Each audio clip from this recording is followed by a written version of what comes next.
say freedom to dominate, it means taking the land of others, the political power of others, the labor power of other people, and call it freedom. The Freedom Caucus, the right wing of the American House, that is a group of proto-fascists who are using the term as it, in fact, has been used for 200 years. If fascism wins in America, it will march under the banner of freedom.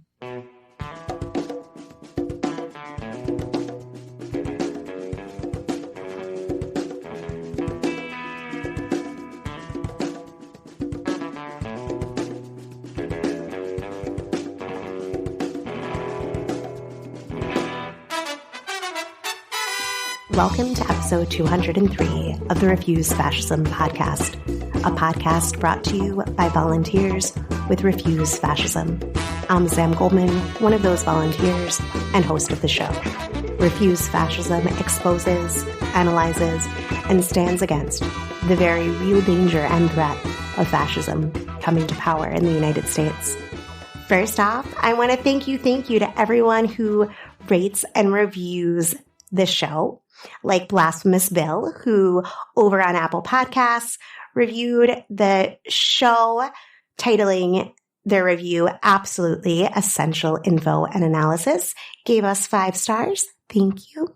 And wrote, "Fascism is coming to the U.S. We need to be prepared to resist." So if you're feeling like Blasphemous Bill, help us reach more listeners at a time when refusing fascism is needed more than ever. After listening to this episode, be sure to share it with others. Click the share button in your app to send this episode to a friend or 10, or let the world know why you listen by rating and reviewing on Apple Podcasts or your listening platform of choice. Thanks as well to all the patrons who help make this show possible. Join the community today over at patreon.com/refusefascism. Today, we're sharing an interview with Dr. Jefferson Cowie discussing themes from his 2023 Pulitzer Prize-winning book, Freedom's Dominion, a saga of white resistance to federal power.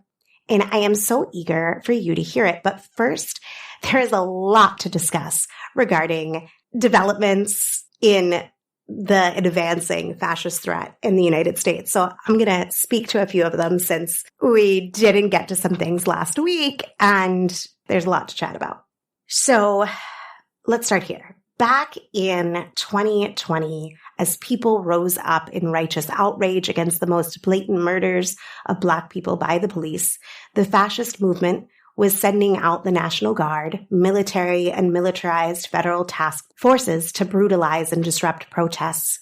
They were attempting, and in some cases succeeding, to criminalize and demonize all kinds of protest activity. And they were whipping up their fascist base into a gunned-up paranoid frenzy to violently attack dissenters. In that atmosphere, Daniel Perry rammed his car straight into a Black Lives Matter protest in Austin, Texas, and shot dead Garrett Foster, who was protesting against police brutality. There was no legal or moral ambiguity about these actions, and there is no ambiguity in Texas Governor Greg Abbott's decision on May 16th to pardon that white supremacist murderer, Daniel Perry. As you'll hear more about in the interview, Governor Greg Abbott is the hallmark of American freedom, the freedom to dominate, the freedom to kill with impunity. He does so in proud defiance of federal powers, courts, rule of law, and of course, basic humanity. This pardoning is a signal that not only is it the fascist Republic of Texas,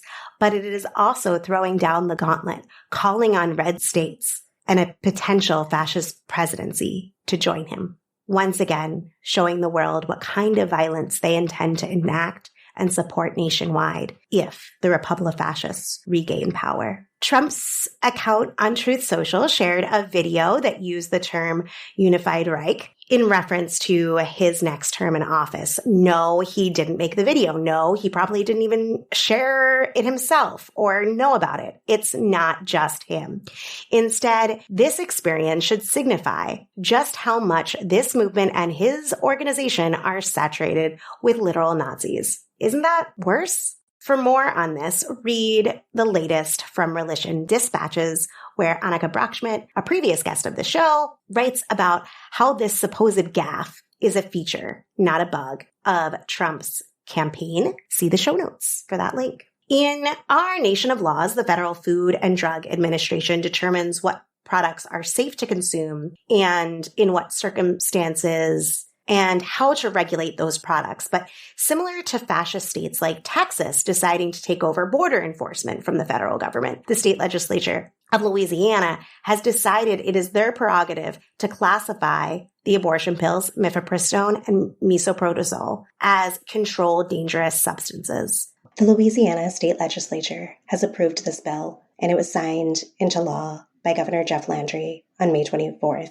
this past Friday. It will go into effect on October 1st. This first of its kind legislation is an example of the creative cruelty Merle Hoffman and I discussed on episode 197. This law will enable the state to track even people who were given the pills by hospitals for life-saving abortions and the prosecution of anyone who quote-unquote unlawfully distributes, obtains, or uses the pill, which in a state where abortion is flat out illegal would be almost anyone. This new classification will require doctors to have a specific license to prescribe mifepristone and misoprostol. The drugs would have to be stored in certain facilities that in some cases could end up being located very far from rural clinics. Knowingly possessing the drugs without a valid prescription would carry a punishment, including hefty fines and jail time. This law will undoubtedly kill women in need of miscarriage care, as doctors are prescribing miso for this.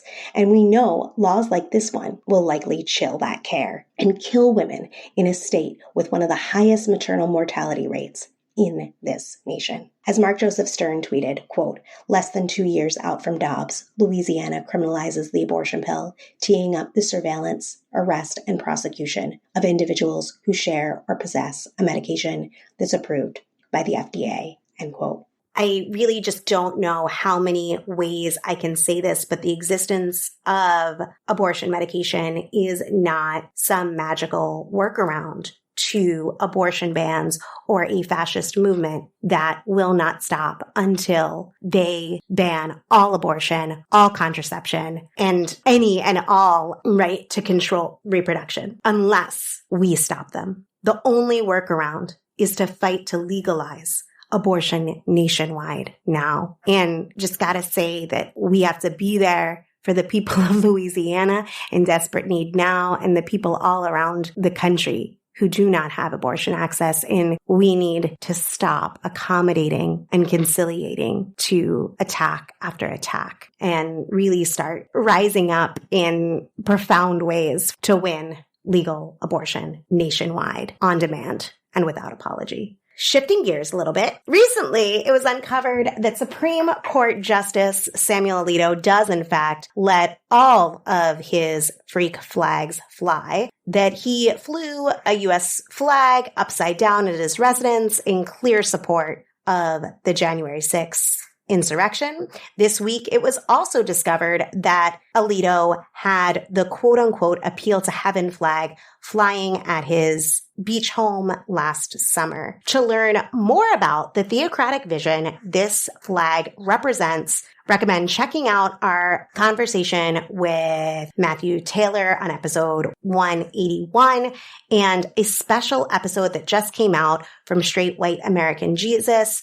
The episode's titled Justice Alito Lets His Appeal to Heaven Flag Fly. Bradley Onishi, previous guest of the show, gets into the subject with Matthew Taylor, Andrew Seidel, Annika Brockschmidt, all also previous guests, and Reverend Angela Denker, all experts on Christian nationalism. See the show notes to listen to those. With these actions, Alito is signifying his identification with extreme elements of the American fascist movement, and he's signifying that he does not care who knows it. This is normal in his view, and that there is no way the Democrats or any other institution will hold him or any of the fascist justices to account. It's not simply that we're living through a situation where the Democrats continue to show up to a knife fight with pool noodles, but in fact, the Democratic leadership's obsession with maintaining order and reinforcing the norms is leading them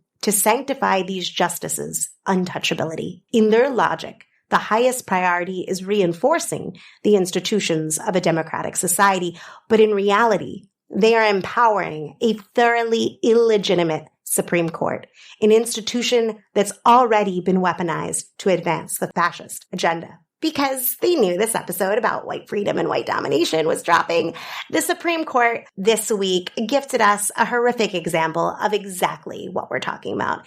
In a majority decision written by Alito, the court sanctions a racially gerrymandered state electoral map for South Carolina. The Voting Rights Act was written into law precisely because Southern states had used many guises to obstruct Black people from voting and to minimize the political power of their votes. But why? It wasn't only to dehumanize Black people. It was also to ensure that the candidates and parties Black people preferred could not win, especially in the decades after the Civil War. It was specifically to stop the party of Lincoln, the Republican Party, from holding power. Now, 6 members of the court have signed on to a statement that turns history and reason on its head, saying that states can use redistricting to essentially nullify the voting power of Black people. And it doesn't count as racial gerrymandering because Black people vote overwhelmingly for Democrat. Up until now, the court lived by the lie that they had no power to stop political gerrymandering, redistricting geared to help one party maintain power. But in the very first sentence, Alito functionally endorses the practice. And up until now, the Supreme Court has ruled that if those politically gerrymandered maps had the effect of diminishing the voting power of Black people, then the federal government had to intervene to rectify that. But the rest of the opinion adds up to saying that even when the results of that process categorically disenfranchise Black people, more power to them. Literally. For more on this, read Ian Millhiser's new piece for Vox titled "The Supreme Court's New Voting Rights Decision is a Love Letter to Gerrymandering," linked in the show notes. Or listen to our interview with Ian on episode 184, or read the book we're about to discuss. So now an update on election subversion efforts underway in Arizona. They finally indicted a number of fake electors and MAGA strategists this week for trying to overturn the 2020 election results. One notable indictment was against a January 6th conspirator who has since been appointed by the Republican National Committee to lead their election integrity task force. Yes, you heard that right.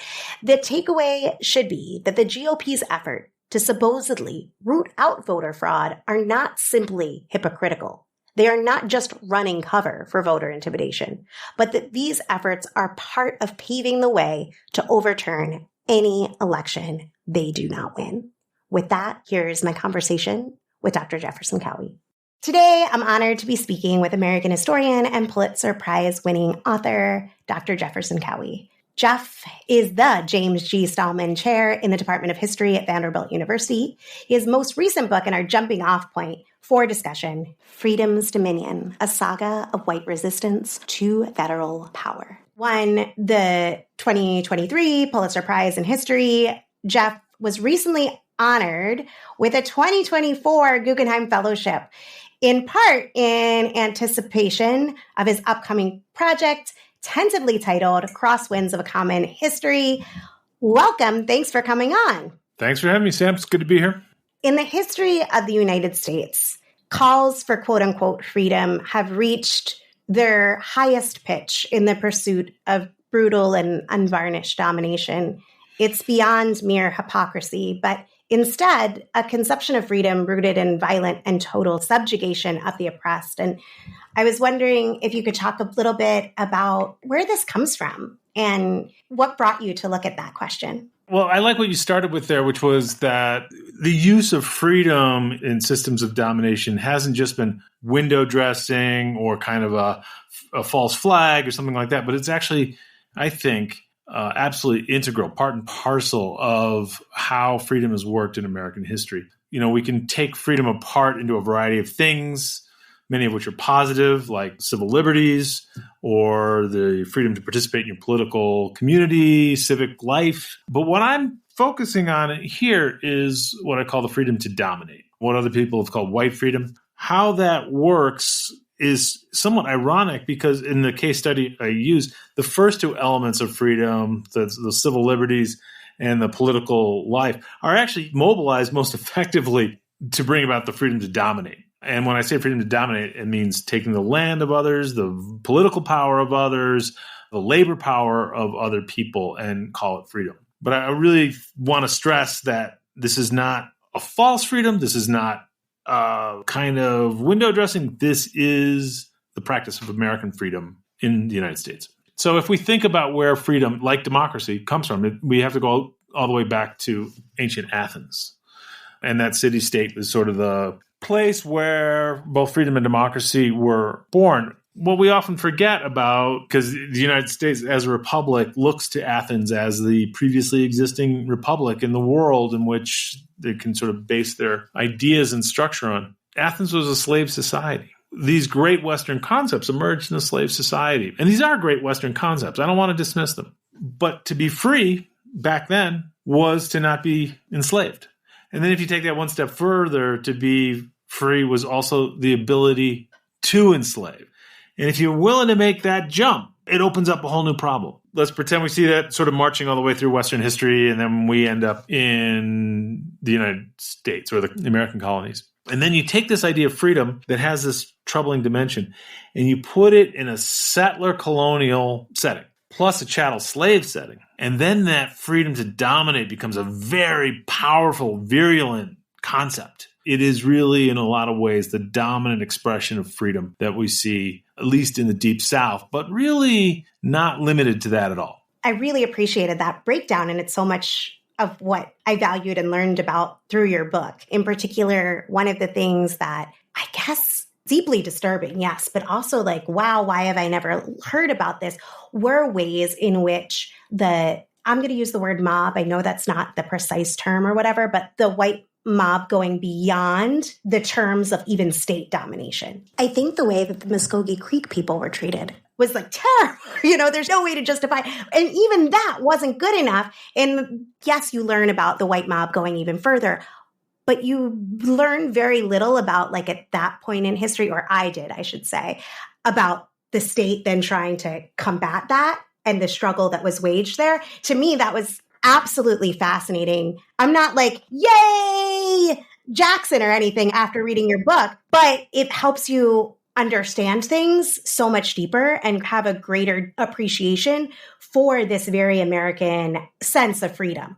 Just to be clear for the listeners, so what happens is the locals assert this kind of freedom to dominate over indigenous lands or freedmen's votes or whatever the case may be. The intervening variable is the federal government. And the federal government comes in and says, occasionally, in a checkered, blinkered, limited way, says, no, you shouldn't do that. And even the Jackson administration says, you ought not be taking Native Americans' lands in this particular case. I end up with this very strange hero in the book, which I'm guessing you're very uncomfortable with, which is this kind of waffly, weak-kneed, clay-footed federal government comes in. And it's not because the federal government's so great. It's just because if you're in a local situation, if they're at the hands of all these masses of white intruders are pouring into their land, they have no other possible ally short of a full uprising, which it ended up in. And so they look to the federal government and they beg Jackson to say, hey, support us. Please be on our side. Jackson's like, we are on your side. And we're punishing the white intruders. But in the end, it all collapses, of course. And then the federal government eventually sides with the settlers and moves the Muskogee Creek people out of Alabama. The sense that you get after reading your work and after listening to you just now is that white American freedom boils down to the freedom to dominate others. It's so deeply ingrained that most of us don't realize there are other ideas of freedom beyond this quote unquote, don't tread on me mindset. I think that on the show, we've talked about the conception of freedom being influenced by and intermingled with fascist concepts around the world that I will butcher in pronunciation, don't worry. Concepts like Herrenvolk democracy and Lebensraum. And I wonder if there was anything that you wanted to add on that understanding that is reflected in your writing. I don't use those terms, although Herrenvolk democracy very much, which translates as master race democracy. very much works to explain what I'm talking about. In the book, I really sought to be the best writer I could, and that includes using sort of plain vernacular as much as possible, staying away from buzzwords.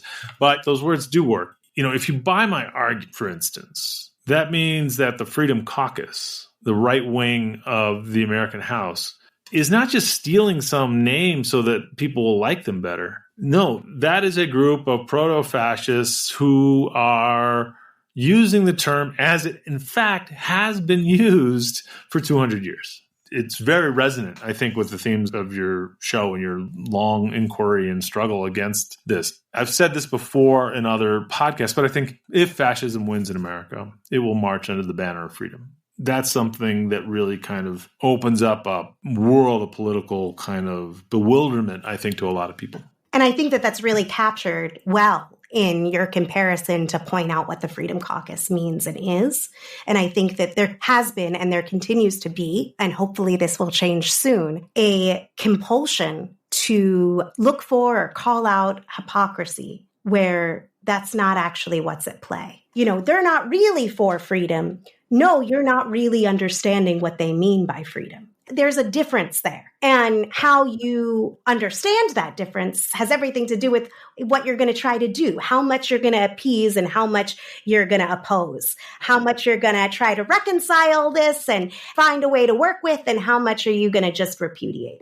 So many people, when I was writing the book, would say, oh, yeah, these people don't understand what freedom really means or what the real America means. I'm like, no, that's not my argument. My argument is this is part and parcel of the American ideology. And so remedies become a different project. Within the general concept of the quote unquote freedom to dominate, there lies a specific freedom, the freedom of white people to take a life with impunity. And I was hoping you could give us some examples of how this has been practiced throughout U.S. history and shed some light on how this may animate forces today through vigilantes like George Zimmerman or a Kyle Rittenhouse. Throughout the book, there's a great number of points where there's the taking of lives in the name of freedom. And whether it's during the so-called Intruders' War. So I guess we didn't even talk about this, but the book, it takes place in one particular county in southeast Alabama called Barber County, which is most famous for giving us George Wallace, who is this kind of right-wing populist figure who helped transform the political system in a lot of ways. But whether it was stealing the lands of Native Americans in the first part, shooting voters in the streets during Reconstruction, voters who had lined up to vote under what they thought was federal protection, or white people from the town just pulled guns out of every nook and cranny and mowed down voters in the streets. At least 80 people were shot, maybe as many as 150. We don't quite know. This goes on. But the most horrific part of this, and the one most connected to what you call mob violence, I have a chapter that was very, very difficult to write called Lynching as an Act of Freedom. It took me a long while sort of to get there intellectually and emotionally that I could see lynching connected so fundamentally to this core American value of freedom. As you said, if you can take a life with complete impunity, that is, in fact, a form of freedom. You are free from the courts. You're free from the law. You're free from sanction. That idea that under whatever pretext you could kill, maim, mutilate other people is kind of a horrifying thought. And I talked to a lot of scholars about this idea, and we have only begun to grapple with this question. A kind of light bulb will go on and go, I never thought of lynching as an act of freedom. And they go, it works. I really vetted this manuscript with a lot of experts. Sort of a kind of stunned surprise. That speaks to the sort of sacredness of this idea of freedom in the American mind. Specifically the American mind, too, which has some unique dimensions, I think. The emotional impact of that political framework, I think, is a real gut punch. When you look at the terrain today, are there echoes of that understanding of freedom that you think people should look at and say, this is what I'm talking about as a current day example? It's all over the place. It's on bumper stickers. It's in political slogans. It's in the Freedom Caucus. It's in the sort of neo-Confederate secessionist version of freedom we saw in January 6th. It's in right-wing rhetoric all over the place. The whole framing from DeSantis to Trump to all these characters is the government's going to come in and take something away from you. And your freedom depends upon your freedom from that federal government that's going to do something nasty like make your kids change their gender or their pronoun or read a book that might open their mind. And all of these things are frightening. And this was kind of the way politics was framed in Barber County. George Wallace built his career early on being the fighting judge. And the fighting judge was fighting the federal government that was right over the ridge with its bayonets poised, ready to take over your rights. And this is an old thing. And I might say it's also a little bit true. Because if you look at during the Indian removal section or the Reconstruction section or the Civil Rights section of my book, the federal government is coming in and saying, you shouldn't do that, you can't do that, and we're going to punish you if you do. Like I said earlier, in a kind of namby-pamby way, but they did say it and they did try to enforce it. Again, we're at this point, a little like freedom, where we're in this gray zone where its mobilization is false, but in essence, there's something there that is actually true, that the federal government's job has been sometimes to discipline this idea of white freedom. There's so many examples, you're right, that can come up as illustrations. And I was thinking about how, in my opinion, Governor Greg Abbott is a great expression of this sense of American freedom. I think he really epitomizes it. And it directly does go with the freedom to dominate and the struggle with the federal government. I think he's a great illustration. You're thinking of the border skirmish. Perfect example. The border, I think, is spot on, except it's like, what would happen if the federal government did less than a mamby-pamby job at resisting? In fact, they said, we'll deport more than any other president, or went down and said, we're willing to work with you. They didn't go down and say, yeah, we're going to remove that wire because that's not what we're going to do. Nonetheless, the idea that the government is preventing them from dominating is just as important as whether they actually were in the minds of the Greg Abbotts of the world. And guns map right onto that too. But, yeah. Exactly. And the other example that was last week or the week before was when he pardoned Garrett Foster's murderer, who not only drove through a protest, talk about freedom there, but then shot and killed someone. So I thought that was rich, for lack of better words.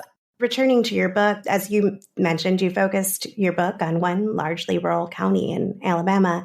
And some may read this history and come away thinking that this vision of freedom was something evolved by nobodies in the middle of nowhere, that it's somehow isolated. But what happened there, alongside the whole Confederacy, claimed the mantle of Washington and Jefferson, and they had a valid claim. And I was wondering how the view of freedom is in line with Jeffersonian democracy and much of the forefathers' conception of America. I wouldn't necessarily put Washington in the list, but I definitely put Jefferson in the list. I mean, the Federalists, that's Washington and Adams, and the party more or less died after that, were much more about centralized authority.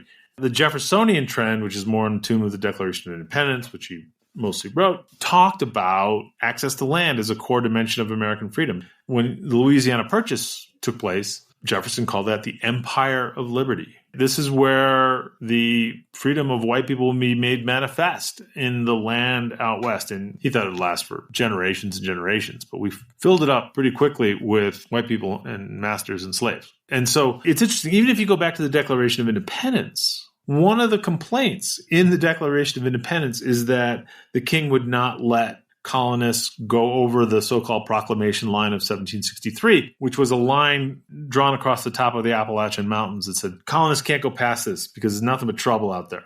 And we can't police that, and we can't so don't do that. Right in the Declaration of Independence, it says, no, we want the right to get out there and get that land. Fast forward to Jackson, which is very much an expression of Jeffersonianism, you see this really getting heightened in the kind of hothouse of chattel slavery and settler colonialism. If you need the perfect ideology to validate a kind of settler colonial and chattel slave worldview, freedom's perfect. The white freedom, the freedom to dominate that we've been discussing, is white supremacist through and through. But as you read, as you think about your book, and you look at the world as it is, it's not only that. This is a conduit through which white supremacy meshes with other things, individualism, theocratic urges in this country, anti-government sentiment, strident gender roles. How do these fit together in the idea of freedom? It can become quite a capacious ideological framework.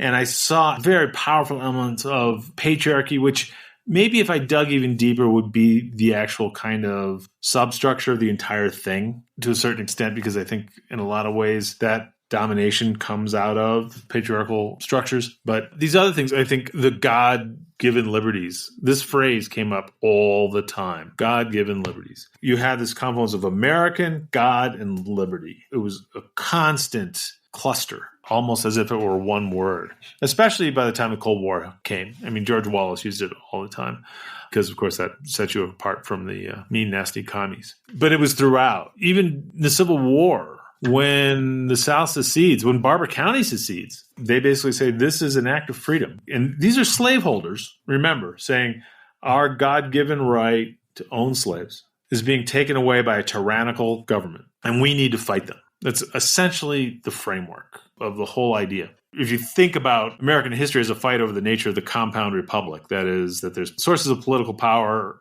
on the federal, state, and local levels, the mobilization of all those things you mentioned become very powerful when fighting for that kind of autonomy, that autonomous world in which you can control everything you want to control because you can be free from other sources of political authority or dominions.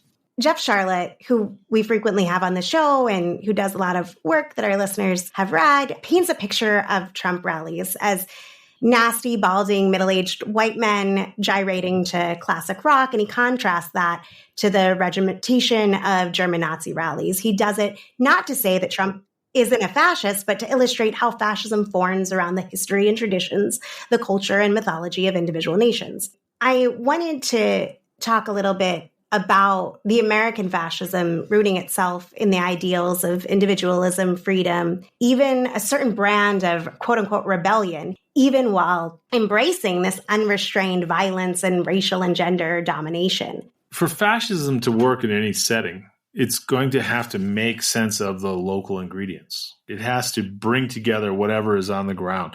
I mean, there are commonalities amongst fascist governments, beyond a shadow of a doubt, the sort of corporatist idea that we're all unified as one. But how do you do that, especially in a country that doesn't have the same kind of blood and soil style of nationalism that mobilized Nazi Germany? What do we have? We have a kind of wild ragtag, individualistic kind of claims against federal authority, which is the beginnings of the Republic. There's a historian who wrote, all the way back in the 60s and 70s named Bernard Bailyn. And he saw the American Revolution as kind of a almost paranoid concern over colonists' freedom being taken by the crown, to the point that it was irrational. It makes sense to me that whatever comes of this very dangerous moment in American history today, yeah, there's people acting like Nazis and carrying Nazi flags, but those guys don't scare me nearly as much as the homegrown version.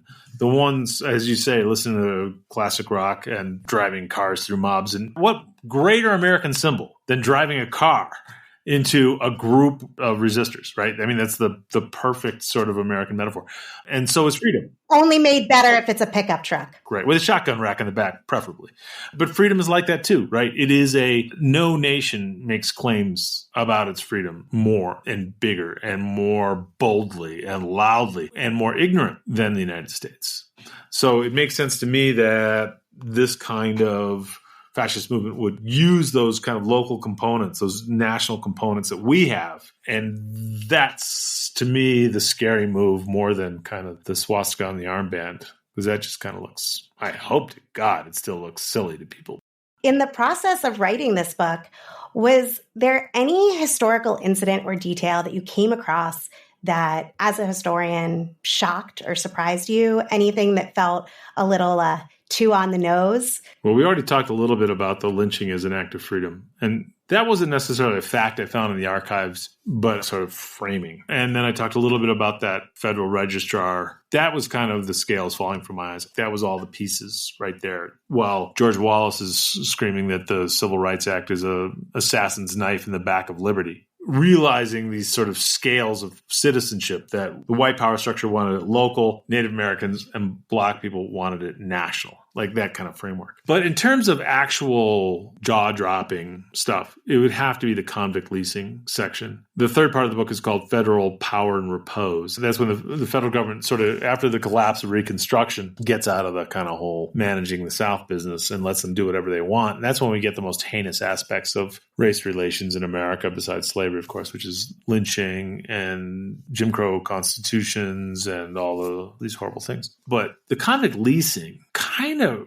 is shockingly neoliberal in a way. Like, it has this contemporary resonance in a way, because what they basically did was, one of the guys in State of Barber County, an old planter family, he, after the planter economy was falling apart, he goes, oh, I got a great idea. Let's throw a lot of Black people in jail, and then let's lease those convicts to the mines up in Birmingham. Mining is horrible to begin with, but if you don't care about the lives of your miners at all, because in some ways it's worse than slavery in a way, because if you were a master, you had a financial incentive in keeping your workers alive. Up in the convict mines, you were just chest deep in freezing water, loading coal in all temperatures, just absolute misery, death all the time, people buried all over the hills up there. Looking at the convict leasing records, they were meticulous records of some 15-year-old kid commits a crime, gets thrown in jail. So what that does is create the demand for putting people in jail, and that becomes a way of controlling the political population. Don't act out or we'll throw you in jail. That also helps pay for the state coffers. And then it also keeps the mines non-union, because now you've divided the workforce between convict and free labor. All you got to do to win the labor relations game from the top is divide your workers.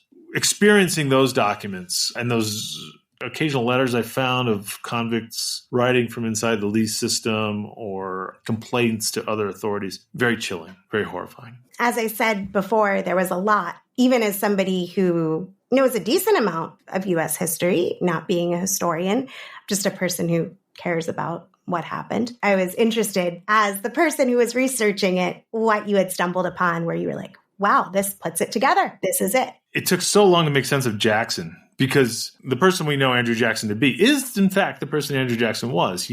I don't deny any of the subjugation of the entire Southeast and all that stuff. But in this particular case, when he sends federal marshals and troops in to burn this white settlement and kick the intruders out of native lands, you're like, it took me a while to put those pieces together. And then having all the white voters turn against Jackson, it was like telling, because in some ways, as much as we want to vilify the individual of Jackson, the white intruders were way ahead of him in doing really nasty things. And that's really disturbing when you think about it, because we'd like to say, oh, we're victims of a bad guy. What if the problem is the citizens of the United States? Yeah, I think that there's still a lot of thinking about one individual of disproportionate influence or political power. And I don't want to negate that. There are people in power who do disproportionate harm. And I know that you're in full agreement there. But it's also that recognition where you realize that while these awful ideas that people have of domination, meaning elimination, that minority is very large.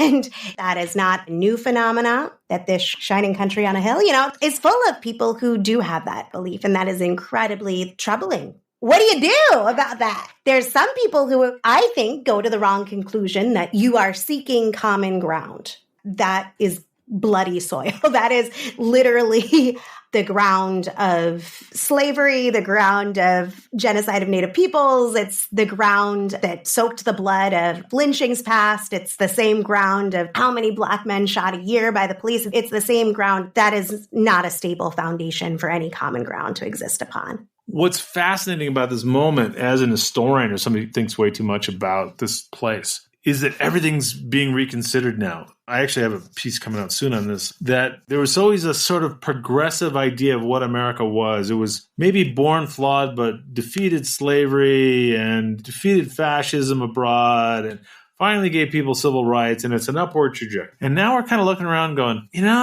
there's some enduring, deep, problematic aspects to even some of the most fundamental, what we would otherwise think of as virtues. in the United States. And freedom is certainly number one in the book I wrote. It's a powerful moment for reconsidering what our political values are. I am so glad that we got to have this conversation today, Jeff. I, one more time, highly cannot recommend this book enough. If you haven't read it, you're going to go to the show notes. You're going to click on it. You're going to get it. You're going to read it. And then you're going to let us know your thoughts. Jeff, where else can people go to read more, connect more with your work? And if there's anything else that you wanted to mention in terms of projects or anything, go for it.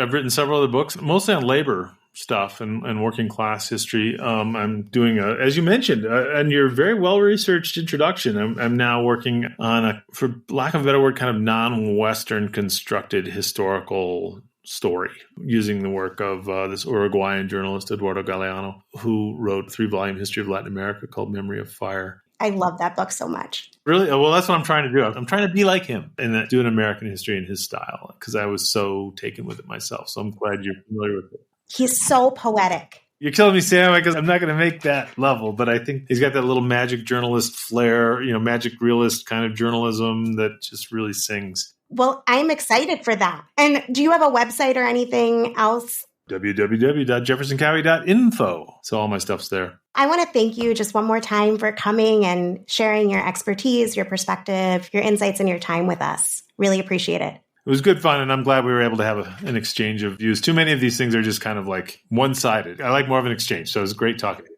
Yeah, that's how people learn, and it needs to be a society-wide struggle over questions like these. And it begins with talking about it and then acting on it. Get involved. In the interview you just listened to, we largely discussed the ways that American fascism is rooted in this peculiar American freedom, and it's a powerful insight. But I also wanted to draw listeners' attention to another element of Jeff's book, how the white South and much of the United States as a whole responded to the first wave of fascism in Italy and Germany in the 20th century. Because I think there are valuable lessons here as well. For one thing, up until the U.S. joined the war in 1941, there were horrific levels of widespread support for fascism across the U.S. and a real threat that fascism would come to power in America. We've discussed this in past episodes, but those forces and those values didn't just dissipate once America chose to join the Allies. Think about it. The United States, a genocidal, white supremacist, patriarchal, jingoistic country, joined a war to stop the anti-Semitic, genocidal, white supremacist, ultranationalist, neo-traditionalist fascism spreading through Europe.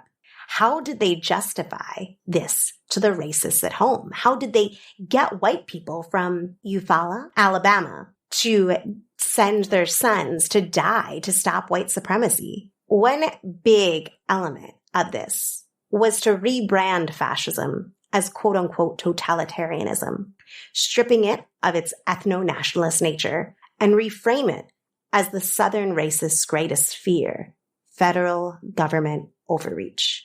Jeff directs our attention to Birmingham columnist John Temple Graves. Jeff writes that through Graves' remarkably twisted logic, the war against fascism was not a war against a genocidal Nazi ideology that revered America's history of slavery and genocide. Instead, it became, in Graves' words, quote, a war for states' rights, of the right of individual lands not to be invaded by outsiders, not to be dictated to or aggressed against, end quote. And in large part, this reframing worked. It worked so well that after the wave of fascism was defeated, it gained even greater value as a way to identify communism in the Soviet Union with those hated fascists, to frame them as totalitarian while continuing to downplay and distort the actual nature of fascism, and all the ways that the U.S. empire was, in fact, much more closely related to fascism in both its history and its blood-soaked drive for profit than communism ever was. In fact, the parallels between the myth of the lost cause, Cold War anti-communism, and today's continued quote-unquote anti-totalitarianism are striking.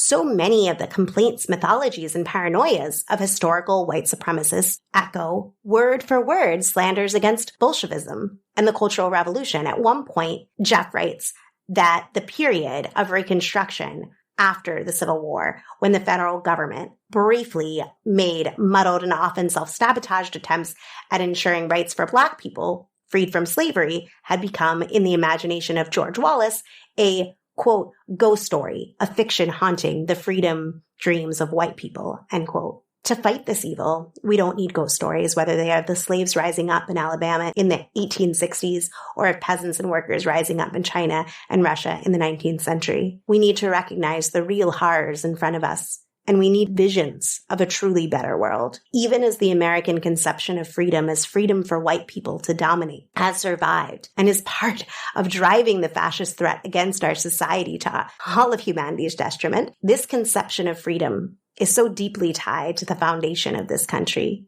that it has also become embedded in American liberal and even quote-unquote leftist dogma.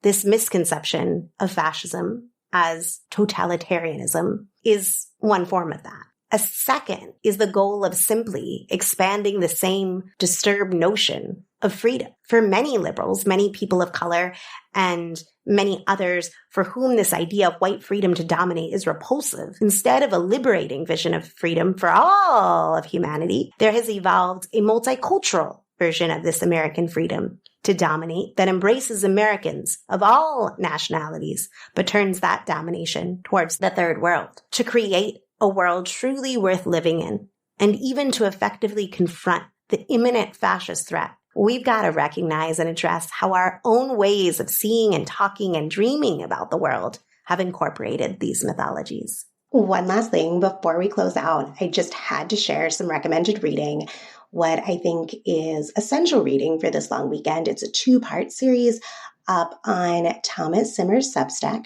another favorite previous guest of the show. Part 1 is titled Fascism in America, and part 2 is titled The Anti-Liberal Left Has a Fascism Problem. They're linked in the show notes, and we'll likely chat more about it soon. But in the meantime, read and share your thoughts. Seriously, this series is giving me life. Thanks for listening to Refuse Fascism. If you've got thoughts or questions off this episode, we want to hear them. Ideas for topics or guests? Yes, please send them to us. Have a skill you think could help. We want to know all about it. You can reach Refuse Fascism on the socials at Refuse Fascism. You can reach Refuse Fascism also via voicemail. If you want to share your thoughts, see the show notes for that button. And if you want to reach me personally, reach me over at Twitter at Sam B. Goldman. Drop me a line at samanthagoldman at refusefascism.org. Find me on TikTok at Sam Goldman RF. And if you want to help the show reach more people when it is urgently needed, awesome. As people rightly agonize over the fascist threat, help publicize the show via podcast ads and social media by becoming a patron for as little as $2 a month at patreon.com/refusefascism. Whether you can give $2 or $25 a month, it all makes a difference in producing and promoting this independent, all-volunteer weekly podcast.